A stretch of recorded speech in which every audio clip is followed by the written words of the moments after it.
இன்னும் ஒரு சில தினங்களில் ஆசுபடி பரண கிருத்திகை ரோகிணி மிருகசீரிடம் திருவாதிரை புனர் பூசம் பூசம் ஆயில்யம் மகம் பூரம் உத்திரம் அஸ்தம் சித்திரை சுவாதி விசாகம் அனுசம் கேட்டை மூலம் பூராடம் உத்திராடம் திருவோணம் அவிட்டம் சதயம் பூரட்டாதி உத்திரட்டாதி ரேவதி 27 நட்சத்திரங்களிலும் 12 ராசிகளிலும் 108 பாதங்களிலும் பிறந்தவர்களுக்கு வரக்கூடிய குருவக்கர பலன்களை இன்னும் ஒரு சில தினங்களில் பார்க்க இருக்கிறோம். அனைவரும் பார்த்து பயனடைய வேண்டும். இப்போ நாம் இந்த குருவக்கர காலம் எப்போ, குருவக்கர நிவர்த்தி எப்போ அப்படிங்கிறத ரொம்ப டீட்டெயிலாக பார்த்துலாங்களா? இந்த குருவக்கரம் எப்போ அடைகிறார் அப்படின்னு பார்த்தீங்கன்னா, நிகழும் மங்களகரமான குருவதி வருடம் புரட்டாசி மாதம் 23ஆம் நாள் குரு வக்கரம் அடைகின்றார்.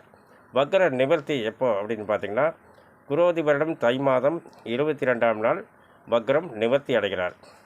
இப்போ ஒவ்வொரு மாதத்திலும் எத்தனை நாட்கள் அப்படிங்கிறத நாம் கொஞ்சம் டீட்டெயிலாக பார்த்துடலாங்க.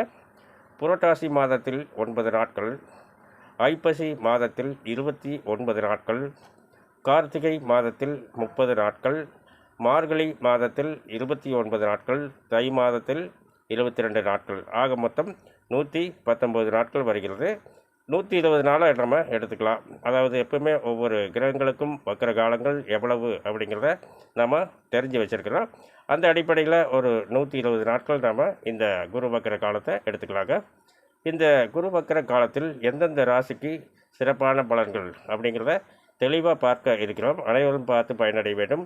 எப்பயுமே பார்த்திங்கன்னா ஒவ்வொரு குரு பயிற்சியிலும் 5 ராசிகள் ஏ குரூப்லேயும் 7 ராசிகள் பி குரூப்பிலும் இருக்கும். இந்த வக்கர காலத்தில் பார்த்திங்கன்னா எந்தெந்த ராசிகள் ஏ குரூப்புக்கு வருது, எந்தெந்த ராசிகள் பி குரூப்புக்கு போகுது அப்படிங்கிறத ரொம்ப தெளிவாக பார்க்க இருக்கிறோம். அனைவரும் பார்த்து பயனடைய வேண்டும். மேலும் விவரங்கள் அறிய என்றும் புலிப்பாணி என்ற ஜோதிட தலைப்பை பாருங்கள். நன்றி, வணக்கம், அனைவருக்கும் நல்வாழ்த்துக்கள்.